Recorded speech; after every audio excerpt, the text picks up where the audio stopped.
The Silent Scream. Dr. Sarah Chen floated through the observation deck of the Ganymede Deep Space Communication Hub, her coffee mug tethered to her wrist by a simple cord. The massive station orbited Jupiter's largest moon, its powerful arrays reaching deep into the cosmos, listening for any sign of intelligent life. For 15 years, Sarah had monitored the endless static of space, hoping to catch humanity's first glimpse of alien civilization. The morning shift began like any other. Sarah activated the main communication array and settled into her workstation. Banks of monitors displayed wave patterns, frequency analyses, and cosmic background radiation readings. Her team of 12 technicians spread across the facility, each monitoring different sectors of local space. The work was routine but vital. If anyone was going to make first contact, it would likely happen here. Captain Rex Thompson drifted over to Sarah's station, his weathered face showing the strain of another sleepless night. As station commander, Rex carried the weight of humanity's greatest scientific endeavor on his shoulders. He had served in the Martian Colonial Defense Force before taking this assignment, trading combat for the quiet hope of discovery. "Anything interesting today, Doc?" Rex asked, checking the daily reports on his tablet. Sarah shook her head, pointing to the steady stream of data on her screens. "Same as always, Captain. Pulsars, solar wind, background radiation. The universe is talking, but not to us." Ambassador Zara Okafor joined them at the observation window. She represented the United Earth Council's diplomatic corps, stationed here in case humanity ever needed to negotiate with alien intelligence. Zara had spent her career preparing for conversations that might never happen, learning xenopsychology and developing protocols for species that remained theoretical. "Perhaps today will be different," Zara said with her characteristic optimism. "The Kepler surveys suggest hundreds of potentially habitable worlds within 50 light years. Someone must be out there." The three of them stood in comfortable silence, watching Jupiter's swirling storms through the reinforced viewport. The gas giant's great red spot dominated the view, a hurricane larger than Earth that had raged for centuries. Sarah often wondered if aliens somewhere were looking at their own planets, wondering if they were alone in the universe. At exactly 11:47 station time, every alarm in the facility began screaming. Sarah's coffee mug flew across the room as she spun toward her workstation. The main display showed a massive spike in incoming signals, not from one source, but from dozens of frequencies simultaneously. Her hands flew across the controls, trying to isolate and analyze the sudden flood of data. "What's happening?" Rex demanded, activating the station-wide alert system. "Unknown transmission," Sarah called out, her voice tight with excitement and fear. "Multiple frequencies, extremely high power output. Sources, approximately 37 light-years away, bearing 27 Mark 6. The signal was unlike anything in Sarah's experience. It contained mathematical sequences, star charts, and what appeared to be linguistic patterns. The transmission repeated every few minutes, but each cycle included new information. Someone was trying very hard to communicate. "Computer, begin translation protocol," Sarah ordered. "Cross-reference with all known linguistic databases." Zara moved to the secondary communication station, her diplomatic training taking over. "Sarah, can you determine if this is a natural phenomenon or artificial?" "Definitely artificial," Sarah replied, studying the wave patterns. "The signal is too structured, too purposeful. Someone is broadcasting this deliberately." Minutes passed as the station's most advanced computers worked to decode the alien transmission. The signal continued without pause, growing stronger as if more transmitters were joining the broadcast. Sarah had never seen anything like it. The power levels suggested desperation. The translation program chimed softly. Text began appearing on the secondary screen, rough but readable.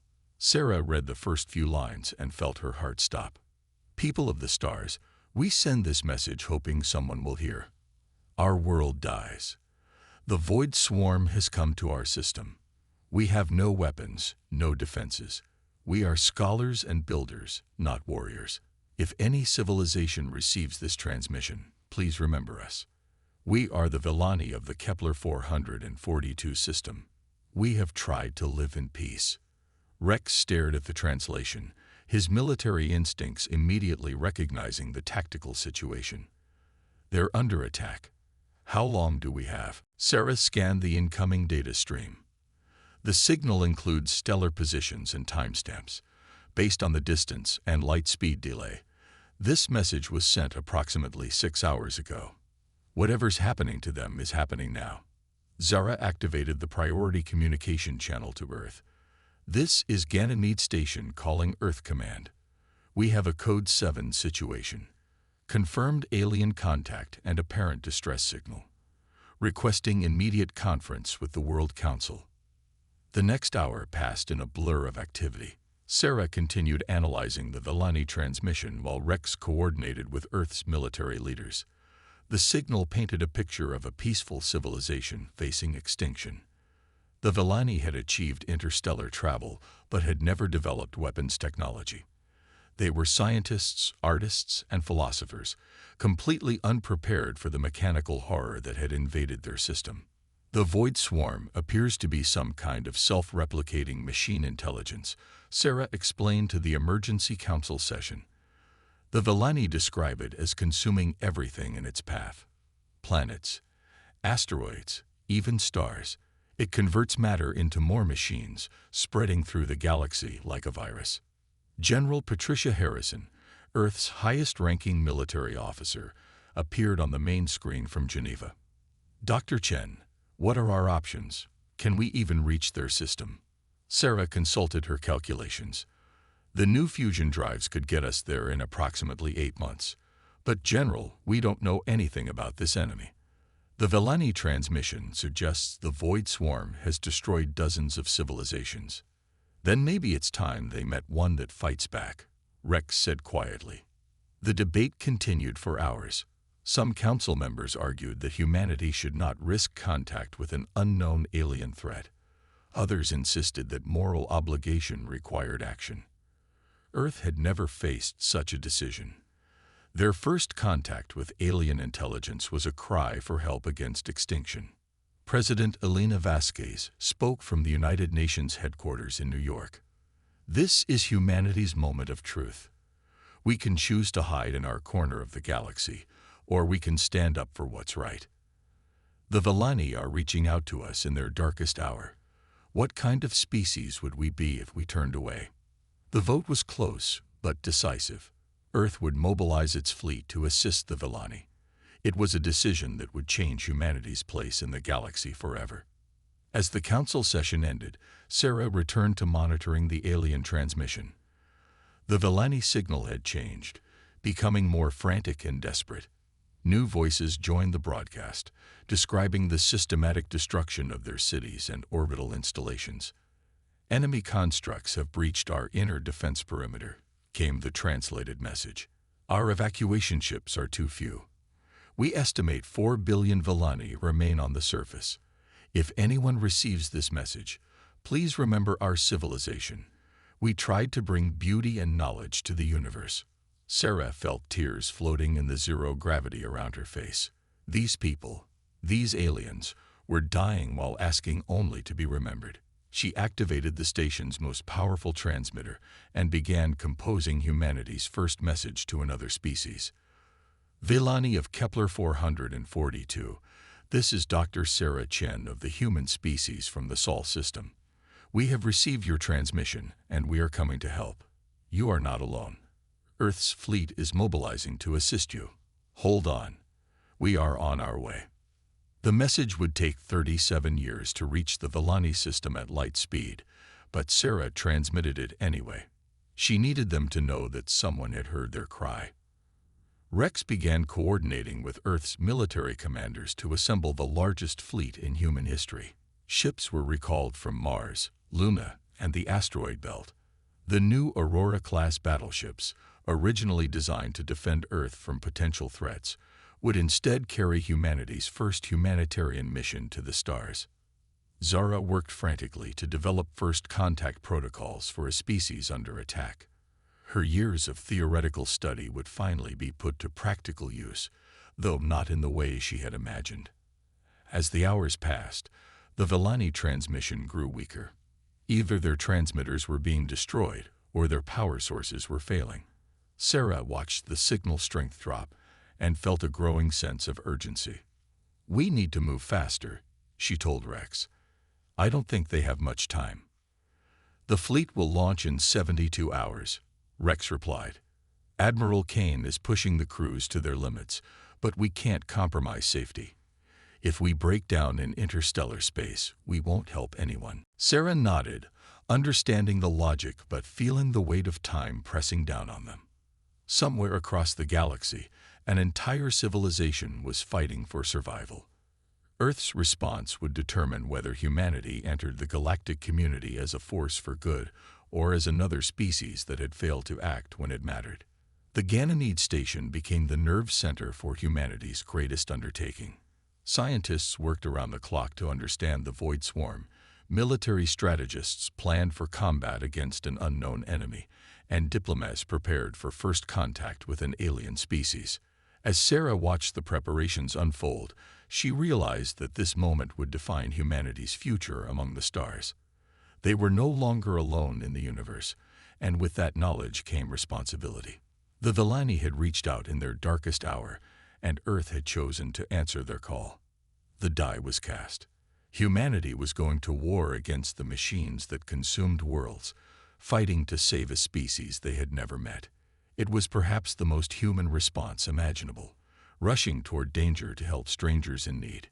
In 72 hours, Earth's fleet would depart for the Kepler 442 system, carrying with them the hopes of two civilizations and the future of the galaxy itself. The Deathworld response. Admiral Marcus Kane stood on the bridge of the EFSS Defiance, watching the swirling colors of hyperspace through the main viewport. 8 months had passed since Earth received the Villani distress signal.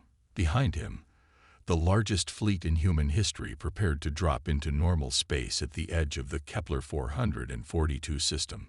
The fleet consisted of 47 ships carrying the best of humanity's military might. 12 Aurora-class battleships formed the core, supported by 23 destroyers and 12 transport vessels loaded with marines and supplies. Every ship had been upgraded with the latest fusion weaponry and defensive systems during the long journey from Earth. "Admiral, we're receiving the final reports from all ship commanders," announced Commander Lisa Park, Kane's chief tactical officer. "All vessels report ready for combat operations." Kane nodded grimly. During the 8-month journey, his fleet had analyzed every piece of data about the void swarm that the Villani had transmitted. The enemy was unlike anything humanity had ever imagined, self-replicating machines that consumed entire star systems to fuel their expansion. They had destroyed at least 30 civilizations over the past century. "Sir, we're approaching the system boundary," reported Lieutenant James Wright from the navigation station. Dropping to normal space in 60 seconds, Kane activated the fleet-wide communication system. "All ships, this is Admiral Kane. We are about to enter the Kepler 442 system. Our mission is to eliminate the void swarm threat and rescue any surviving Villani. Remember, we represent all of humanity today. Fight with honor, fight with courage, and bring our new friends home." The fleet dropped out of hyperspace simultaneously, their emergence creating a brief flash of displaced energy. What they found in the Kepler 442 system defied their worst expectations. "Sweet Jesus," whispered Commander Park, staring at the tactical display. "Sir, I'm reading over 3,000 contacts throughout the system. The void swarm has completely infested this region of space." Kane studied the holographic display that filled the center of the bridge. Massive mechanical constructs surrounded the Villani homeworld like metallic vultures. Smaller machine units stripped resources from asteroids and moons, converting raw materials into more swarm units. The enemy had turned the entire star system into a factory for their own reproduction. "Communications, can you raise any Villani survivors?" Kane asked. Scanning all frequencies. Admiral, replied Lieutenant Sarah Kim. Wait, I'm detecting a weak signal from the fourth planet's moon. It's heavily encrypted but using mathematical constants from the original distress signal. Put it through the main speakers. Static filled the bridge for several seconds before a translator voice emerged. Unknown vessels, this is Villani Research Station, Keth 9. If you are receiving this transmission, please identify yourselves. We have been hiding in this facility for 8 months, but our power is failing. Kane grabbed the communication microphone. Villani Research Station, this is Admiral Marcus Kane of the Human Fleet from the Sol system. We received your distress signal and have come to help. How many survivors are at your location? The response came after a long pause, filled with what sounded like multiple voices speaking rapidly in the background. Humans? You actually came. There are 43 of us here, but we estimate 2 million Villani remain in underground shelters on the homeworld. The Void Swarm has been systematically hunting them. Understood. We're going to get you out of there. All of you. Kane turned to his tactical team. The situation was worse than their worst-case scenarios. 3,000 enemy contacts against 47 human ships meant odds of more than 60 to 1. But Kane had not brought humanity's fleet across interstellar space to turn back now. Analysis of enemy formations, Kane requested. Commander Park highlighted different sections of the tactical display. The swarm has divided into 3 main groups. Approximately 1,000 units around the homeworld conducting harvesting operations. Another 1,000 spread throughout the asteroid belt gathering raw materials.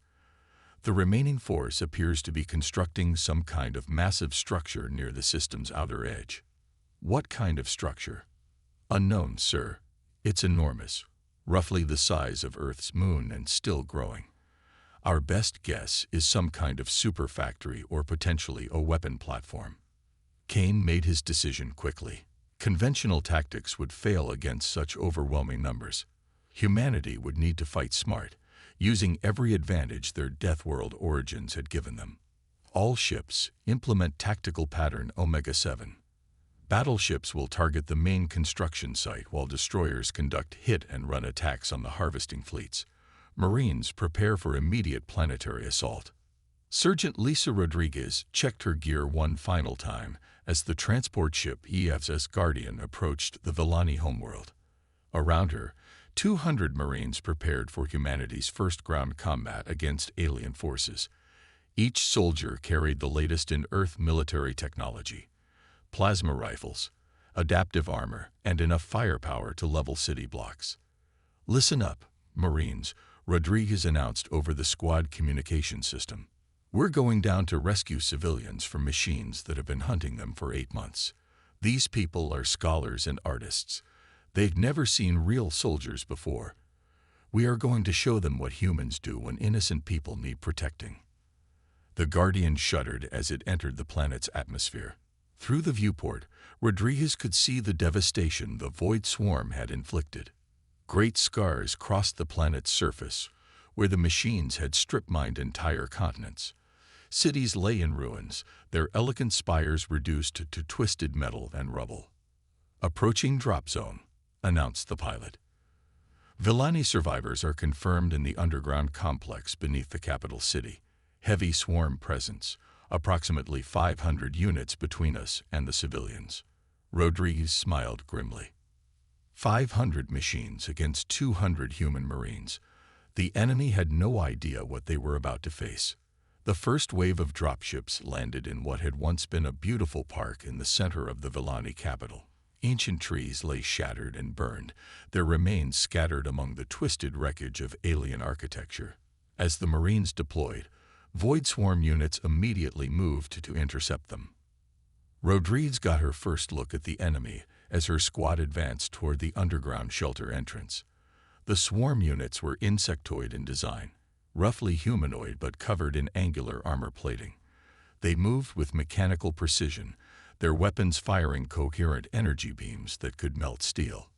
"Contact left," shouted Private Jackson as a group of swarm units emerged from the ruins of a collapsed building. "Multiple hostiles," 200 meters. The Marines responded with devastating efficiency. Their plasma rifles cut through swarm armor like paper, while their tactical coordination allowed them to outmaneuver the mechanically predictable enemy. Rodriguez watched with professional satisfaction as her soldiers adapted to alien combat within minutes. "These things fight like robots," observed Corporal Martins over the communication channel. "No creativity, no adaptation. They just keep using the same attack patterns." "That's because they are robots," Rodriguez replied, ducking behind cover as energy beams scorched the air above her head. "They're used to fighting civilians, not professional soldiers. Let's show them the difference." Meanwhile, in space, Admiral Kane's fleet engaged the main swarm forces around the mysterious construction site. The human battleships used their superior speed and maneuverability to avoid the worst of the enemy fire while concentrating their attacks on critical targets. "Focus fire on the central hub," Kane ordered as the EFS Defiance launched a spread of fusion torpedoes. "If we can disrupt their construction project, it might cascade through their entire network." The battle raged for hours across multiple fronts. Human destroyers darted between asteroid fields, picking off swarm harvesting units with precision strikes. The battleships pounded the main enemy formations with overwhelming firepower. On the planet's surface, Marines fought building by building to reach the trapped Villani civilians. It was Sergeant Rodriguez who made the breakthrough that turned the tide of battle. Deep in the underground shelter complex, she encountered her first living Villani, a tall, graceful being with blue-green skin and large, expressive eyes that seemed to hold the wisdom of ages. "You are the human soldiers," the Villani said through a translation device. "I am High Scholar Kethvar, leader of the survivors in this facility. We cannot believe you actually came to help us." "That's what humans do," Rodriguez replied simply. "We protect people who can't protect themselves. Can you tell me anything about swarm weaknesses?" Kethvar gestured to a wall display showing the enemy's distribution across the planet. "They operate through a distributed network intelligence. Each unit shares information with all others instantaneously. But they have one critical flaw. They cannot comprehend sacrifice for others. The concept is literally beyond their programming." Rodriguez smiled as an idea formed in her mind. "Scholar, I need you to help me contact Admiral Kane immediately." 20 minutes later, Kane received Rodriguez's tactical assessment. The surgeon had identified the key to defeating the Void Swarm. Their inability to understand self-sacrifice made them vulnerable to humanity's greatest strength. "All ships implement Operation Martyrdom," Kane announced. "Destroyers will conduct kamikaze runs on the main construction platform. Battleships will cover their approach and then extract all personnel via emergency pods." The plan was insane by conventional military standards. Humanity would sacrifice half their fleet to destroy the swarm's primary facility. But as Kane had learned during his years fighting in the outer colonies, sometimes the most human response was also the most effective one. One by one, Earth's destroyers accelerated toward the massive swarm construction platform. Their crews transferred to escape pods at the last possible moment, while the ship's AI systems guided them into collision courses with critical infrastructure points. The Void Swarm attempted to intercept the incoming destroyers, but could not understand why the humans would deliberately sacrifice valuable resources. Their tactical algorithms failed to compute appropriate responses to an enemy willing to trade ships for strategic advantage. The first destroyer, EFS Courage, slammed into the construction platform's central power core. The explosion tore through multiple decks, cascading failures throughout the massive structure. Within minutes, 11 more destroyers had followed suit, their sacrificial impacts crippling the swarm's primary facility. As the construction platform broke apart, something unexpected happened. Swarm units throughout the star system began shutting down or reverting to basic programming. The distributed intelligence network had been more dependent on the central facility than anyone had realized. "All swarm contacts are going dark," reported Commander Park with amazement in her voice. "Sir, I think we've won." On the planet's surface, Rodriguez watched as the last swarm unit simply stopped moving. Around her, Villani civilians emerged from their underground shelters for the first time in 8 months, blinking in the sunlight of their homeworld. "How did you know sacrifice would work against them?" asked High Scholar Kefar. Rodriguez helped an elderly Villani to her feet, supporting the beam's weight as they walked toward the evacuation shuttles. "Because sacrifice for others is what makes us human. Machines that can't understand that concept can never truly defeat us." The rescue operation took 3 days. 2 million Villani survivors were evacuated from the planet's surface, while engineering teams worked to restore basic infrastructure. The human fleet had paid a heavy price. 12 destroyers lost and hundreds of casualties, but they had achieved something unprecedented in galactic history. Admiral Kane stood in the main cargo bay of the ES Defiance, watching as Villani families reunited with loved ones they had thought lost forever. High Scholar Kefbar approached him with a formal delegation of survivors. "Admiral Kane, on behalf of all Villani people, we offer our eternal gratitude," Kefbar said, performing what appeared to be a traditional bow. "You have shown us that the universe contains forces of creation as well as destruction.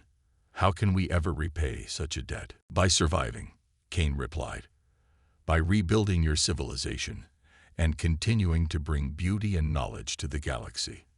That's payment enough."